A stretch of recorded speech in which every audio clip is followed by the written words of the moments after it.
The U.S. is not alone in struggling with high unemployment.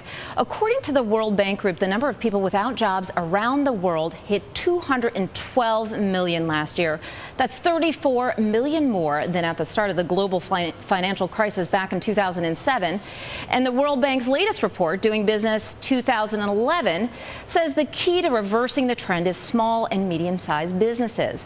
Well, joining us now from Washington is Neil Gregory from the World Bank Group, where he is the acting director of global indicators and analysis. Welcome, Neil. Hi, Lisa.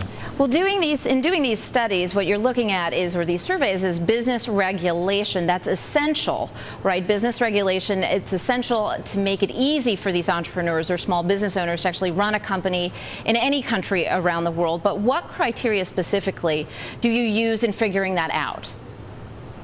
So we look at all the key touch points in the life of a small business where they need to interact with government, from the time when they're getting their initial license and starting to operate, through getting access to credit, dealing with courts and enforcing contracts, trading across borders, all the way through to insolvency regimes. And the way that governments implement these processes can make life easier or harder for small businesses, which, as you started with unemployment figures, I would note that 80% of new jobs around the world are created by small businesses. And that's a very good point. And one thing I noticed in the survey is that there has been some very rapid change.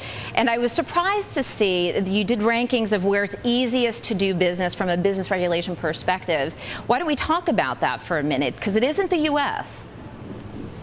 That's right. In fact, the pace is being led by some of the East Asian economies. Singapore and Hong Kong are the two top-ranked countries on our report this year, followed by New Zealand, also in the Pacific region. The United States actually comes in fifth in this year's ranking. And what country is most improved? We spend a lot of our time, particularly in business news, talking about China and the opportunities overseas. But Asia overall has seen a rapid improvement in terms of a business-friendly environment. It has, and I think now Asia is also focusing more on its small business sector. Traditionally, we think East Asia has been a big magnet for foreign investment, and now I think trying to rebalance their economies following the crisis, there's now more focus by policymakers on developing their domestic businesses, including small businesses. So, for example, Vietnam, we see for the first time, was ranked fourth in terms of the countries that have improved the most over the last year.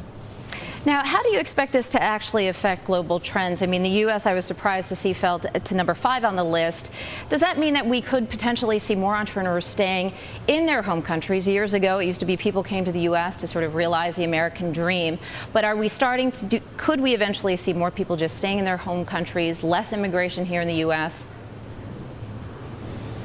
So I think as small businesses are important for job creation, and that's what people are looking for, I think the growth of small businesses around the world is certainly going to create more opportunities for people in their home countries. And we're seeing this really as something which is spreading beyond the OECD countries to regions like Africa, where 3 of the top 10 improvers this year are located.